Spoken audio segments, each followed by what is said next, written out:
We're here. Good morning, everyone, or good afternoon, or good evening, or good night if you're watching this on a replay at another time. JJ and I are here this morning to give you some, I don't know, pearls of wisdom, our thoughts, a discussion, maybe a little bit of a meditation on what we believe and Yeah, we understand. have a little topic, right? We We do have a were going to topic. talk about authenticity. Yes, that's quite difficult to say, isn't it? Authenticity. Oh, authenticity is okay for me. That other word that I'm struggling, authentically, Authentically, yes. because I pronounced it as authentically. But it's about being authentically authentic. Yeah, but of course I'm allowed to because English is not my mother language. No, no, of course you're allowed to. Of course you are. All right, so what are we talking about, darling? Well, we're talking about authenticity and what that actually means. Yeah, so I'm going to share a what little does it bit. mean for you, being authentic? What does it mean for me? Okay, great question. So for me, it means being in alignment with what I don't like the word should, but what I kind of know, it's a knowing inside me of who I should be. Oh, no, I'm going to take the word should out, of who I am, not who I should be, of who I am as me. It's about me and why I'm here and what that purpose is. But authenticity is a journey. For me, it was finding a way to get to that point. And that was quite a journey for me in terms of, I kind of knew it was there, but I was almost trying to reach out to it. But there were so many things I needed to do along that road Hmm. to get to my authentic self. And for me, I don't quite know what, I think it was resistance actually in the end. But I'm not going to judge, I have no judgment on myself for that resistance. I almost felt I needed to go through that resistance Hmm. to discover where I am, where I needed to be. So the resistance came up in things like busyness, um, achievement, thinking, oh, this is what I need to achieve, qualifications, um, drug use, getting off my head as a complete avoidance. It's like, no, I'm not doing this today. Let's just bury underneath a pile of drugs and alcohol. Um, yeah, just all kinds of different distractions, really. Because the calling is I think it's quite scary. It can be scary. There's a lot of fear, but like you always say, we need to move from fear into love. And another thing I experienced was quite a lot of shame about my purpose. Hmm. Don't quite know why, but I had to kind of take all those layers away. Fear of judgment from other people. Yeah. Yeah, lots going on there. Yeah, and authenticity is it's quite an establishment, and you can, even if you want to be authentic, I mean, what does it mean? And I think for everyone it means something different. Yeah. um I remember for me when I was at rock bottom, and I had my wake up call. um I really wanted to find inner peace. I just wanted to have all that struggle and conflict and that ongoing um, heaviness. I just wanted to say goodbye to it and become inner peaceful. And I connected. Basically, my quest to inner peace was turning authentic. And being authentic for me is four pillars. The first of all is you need to recognize your fear. As you said, you need to deal with your resistance. You need to deal with your shame, your guilt, your blame. And this is, if you open that jar, it can be massive. But you have to go through with that. Then the second pillar is inviting love in, because that loving voice is also part of you. Actually, I think that is you. the spirit voice, but because we are not taught or educated to have it as equal as all the fear in our lives, it is in the background waiting for our invitation. So the moment when you have that loving voice as in balance with that fearful voice, that is when you as the self, as the manager, can choose authentically. And and that is the moment when you can also have the courage and the confidence to really shine and stick with your choices. Because what happens when if I make a choice, yesterday I did it, I made a choice, and then 5 minutes later my mind voice is trying to doubt it and put insecurity in it, and all of a sudden I'm in this conflict. Oh, did I make the right choice or whatever? Oh, blah blah blah. And oh, where's this leading to? And I'm in that spiral. Yeah. And the moment when I'm like, no, this is my heart, I made a choice, and even if it's not the right choice, I learn from it so that the next time I won't do it. And then I'm in an authentic space, and that just gives me power. That to me is authentic. Okay. So you said 2 pillars. You said, I can't remember the first one, but you said fear, and then you said love. What are the other 2 Recognize pillars? your fear. Yeah. Which is a whole thing, of course, and then inviting love in. That's pillar number 2. Pillar number 3 is making authentic choices, and Okay. pillar number 4 is shine. Stick with your choice and shine your light. Okay. So it's work with the fear, move into love, make an authentic choice, so an aligned choice, and then Stick shine with your it. light. Yeah, Shine your light. show up. Yeah. Yeah.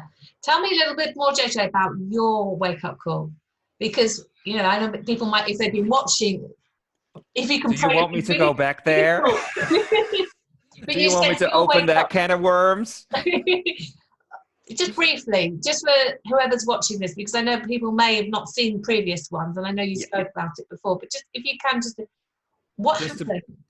Well, I was a professional dancer, and that was my childhood dream. And even though back in the day, well, it took a lot of guts for me to stick with my talent and to really say to everyone who believed that boys shouldn't dance, I was like, hell to the no, I'm going to be a dancer. And I became a dancer. So there was a lot of energy and good feelings with that, a lot of confidence. And then when I was 35, I think everything in the industry changed. There was a new generation, there was new dance styles, but there was also the internet that came up, and idols, and So You Think You Can Dance, all those programs, and it just cut my salary in half, my paycheck. And also it didn't really feel right to do that anymore.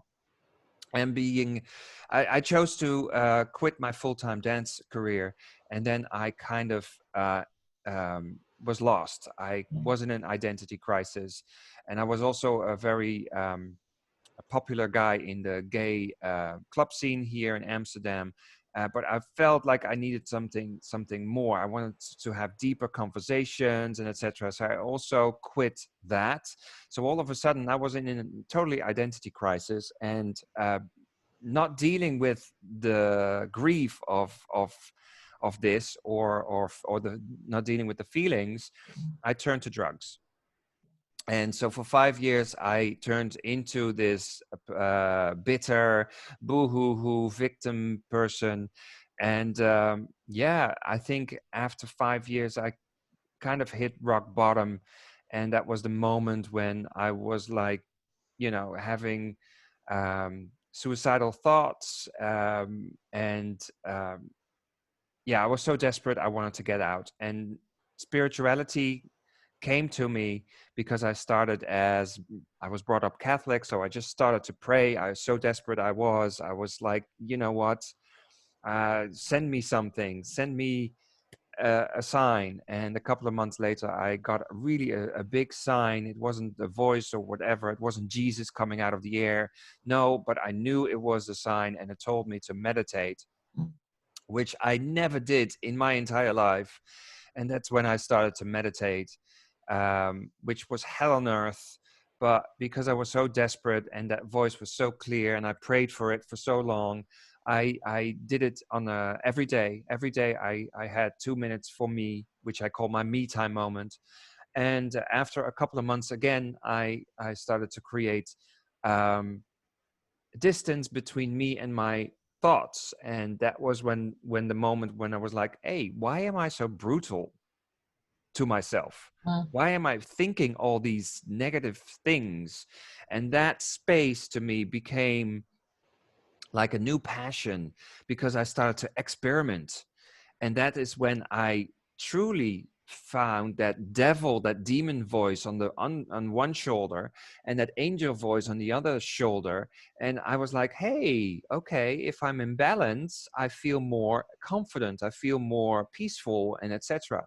So I kind of turned my own experiment into my own passion, went to India, started to become a yoga teacher, meditation teacher, and yeah, coaching people, and now we're here.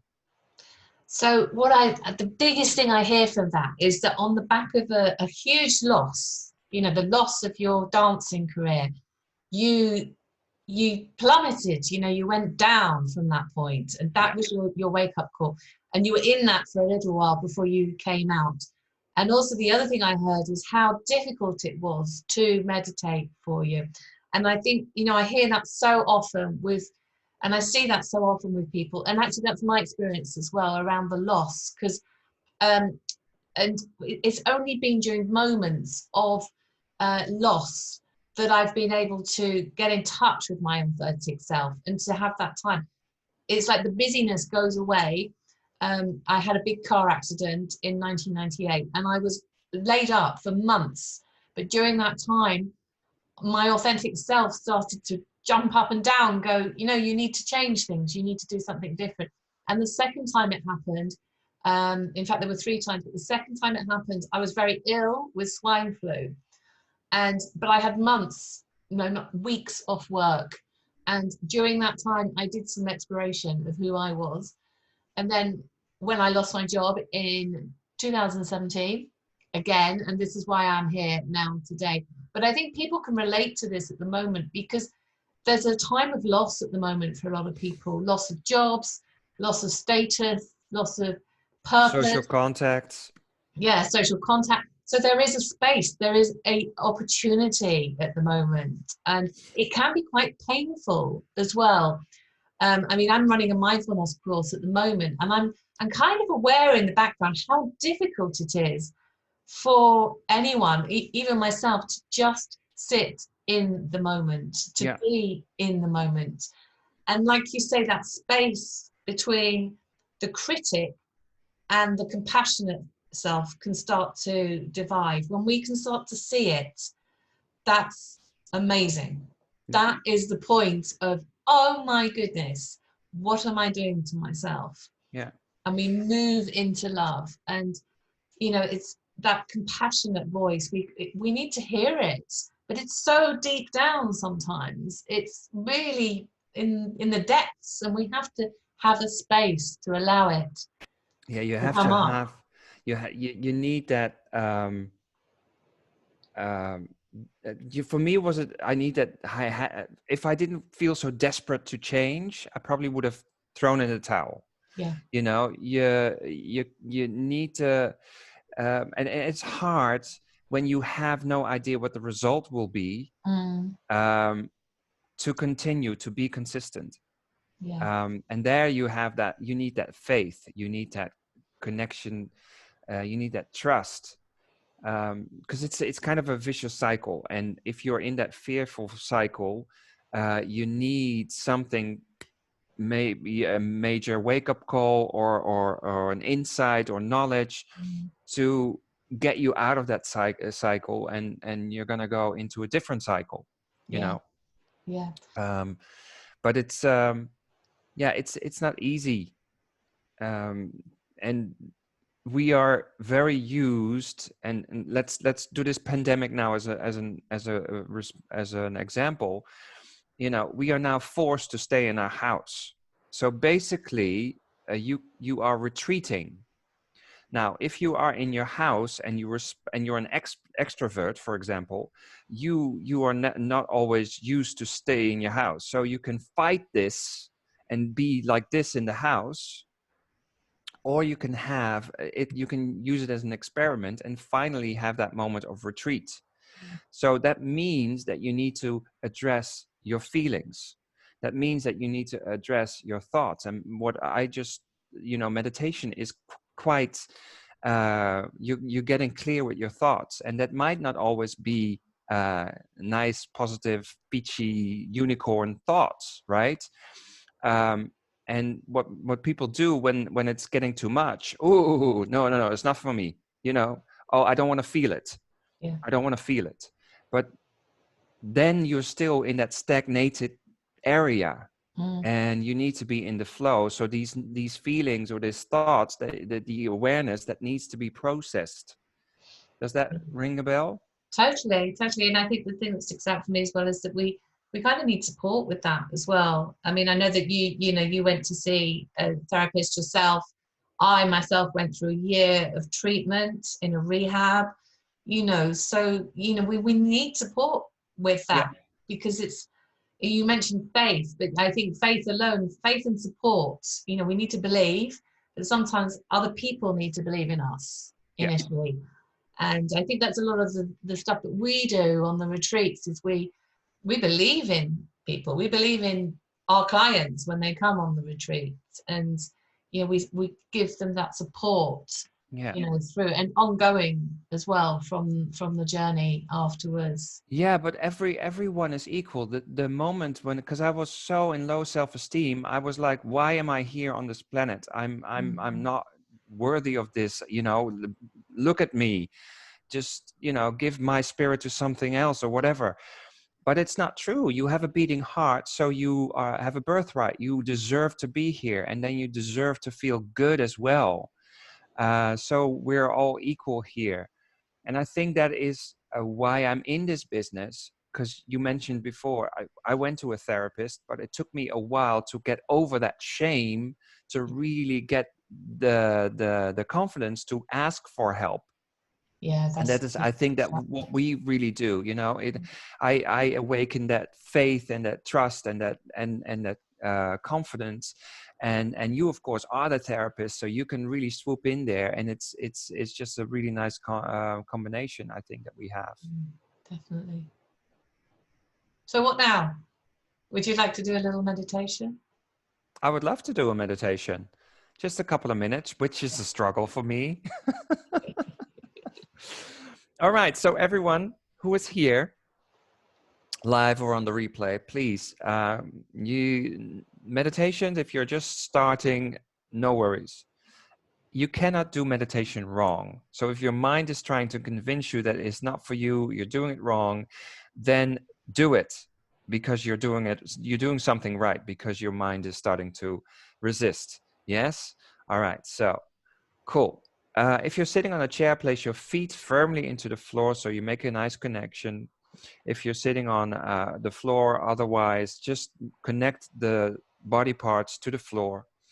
Then anchor the base of the spine to whatever you're sitting on, and try to erect your spine so your shoulders are back and you open that beautiful chest. Allow your hands to rest whatever way you want. Close your eyes and then take a deep breath in. And as you exhale, just you sink into this moment. And realize that this is your moment.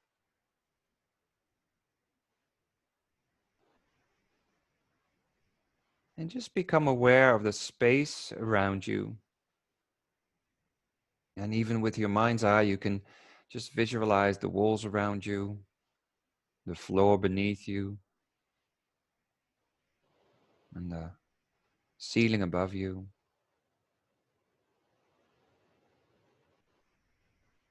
And as this is your moment, I want you to own the room right now. Own this space. for this moment, just choose to show up.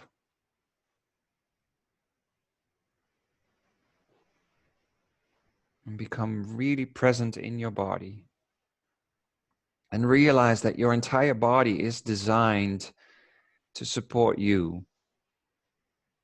So as you work together with your body, feel more strong. And connect with your beating heart. And realize that that beating heart is proof that you're worthy of this moment. Worthy to own this room, to own this space.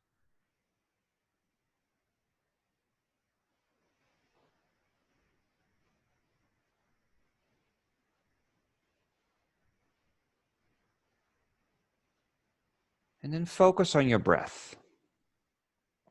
Just focus on your breath as it goes in and out of your body. And just feel how you inhale, nurturing energy comes in. All the cells of your body are really happy with that nurturing energy. They can release the old energy so that they can absorb the new. And as you exhale, that old energy will be escorted out of your body. It's a natural flow.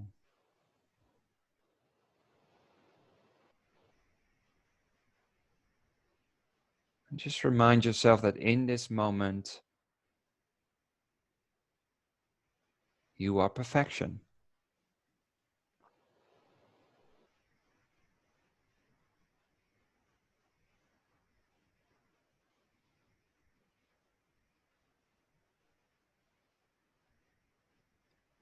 And if you feel a little resistance, allow that resistance. And also, if you feel something good coming out of your heart, allow that too.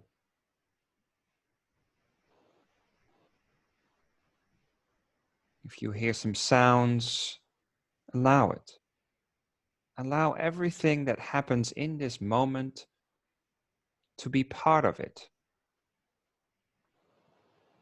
And you come like the witness, the observer. You just step back and you just observe what is happening in this moment without any judgment. You don't have to opinionate or judge anything right now. Just be.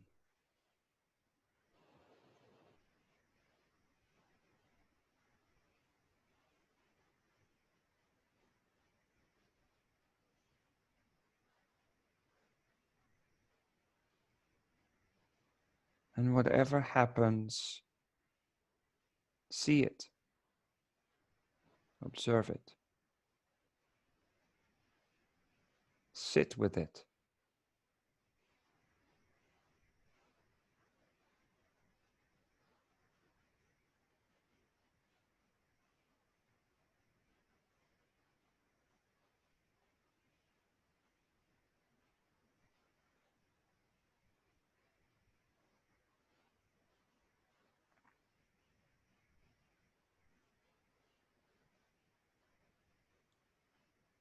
And then very slowly come back. Move your fingers. Take a deep breath in. And as you exhale, slowly open your eyes. How was that? That's brilliant. I loved that. And I'm going to encourage anyone who went through that meditation with us on this video to actually just put some comments in. You know, if you're live at the moment, you can just put some comments in how you found that. But also if you watch it on the replay, you know, just how you found that meditation, what it did for you, where it took you, and you know, did it support you? You know, I just love that idea of the space, just being in a space. And what came to mind for me just now was permission. I talk about permission slips quite a lot. You know, when you're at school and you get a permission slip to be off PE, physical education. It's almost we need to give ourselves permission to allow that time, that space, that authenticity, and to remove the shame, the guilt, the negative criticism, and just allow it in. And I think that the meditation is such an important space, because it takes you into that, okay, I'm going to let this in now, just for these few seconds, these few moments, these couple of minutes, I'm going to let this in. Yeah, and I think meditation is a nice vehicle to create awareness of your behavior, of why you are not feeling happy, of why you are not satisfied. Yeah. There are so many people who don't know what the purpose is, don't know why this is going on, and they want answers, but they are unable to sit down and accept this moment. And I think that's also because we are talking about authenticity. I think authentic people really are in the moment. They accept and appreciate and love the moment. And that's why we love those authentic people so much. We love the authentic movie stories, right? That's what we love to see. And on the other hand, we cannot create our own movie story. So I think that is what meditation can do to you. Create, feel important enough to be your own movie. Yeah, absolutely. Yeah, star in your own movie. I love that. Yeah. Well, that's almost a good point to finish on. Penny's popped in. She says, feels so peaceful. Thank you, JJ. Awesome, Penny. Love it. Love that you're here. Yeah. Cool. So I think in a couple of weeks we are doing our first marathon a retreat, right? Absolutely. Yes. Oh gosh. Yeah. We need to talk about that for a couple of minutes. So yeah, 27th. No, 24th. It's right. 24th to the 26th of May. So end of this month, a couple of weeks. You're absolutely right.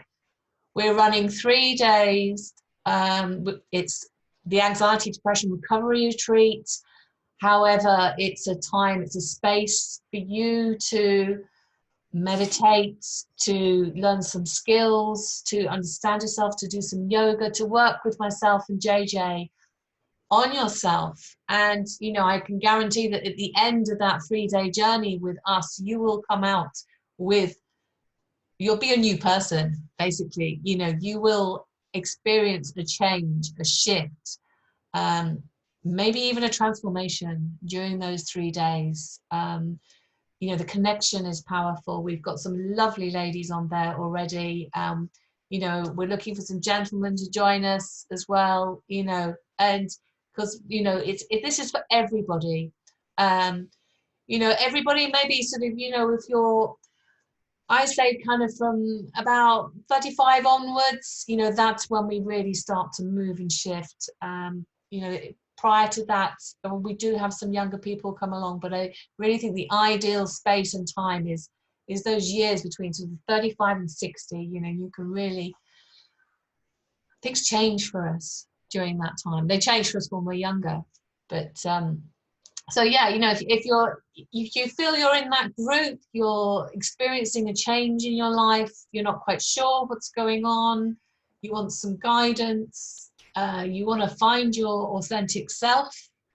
Maybe you've been struggling with anxiety, depression, or addictions. Both of us are experts in addictions as well, because addictions become the solution for a while. We try to kind of throw a behavior to manage. So there may be other behaviors as well, which aren't quite right for you. So yeah, let us know. I've got an email. My email's on this video. If it's not clear, it's vanessa@crystalclearcoaching.org, or you can go onto the website www.crystalclearcoaching.org, and you can see all the details there about the online retreat. Awesome. Fantastic. Okay. Can't wait to do it online, because I'm we've done so many in the UK, of course, in a venue, and now we're going to do the 3-day retreat online. Awesome! Yeah, it's going to be amazing. It really is. Yeah, really looking forward to it. Really looking forward to working with you for those 3 days and being with all these wonderful people who are going to be there with us. Cool. Okay. So everybody, lovely to that you were here. If we did a meditation together, I always liked it. I feel you. And see you next week. See you next week, same time. Take Bye. care. Bye.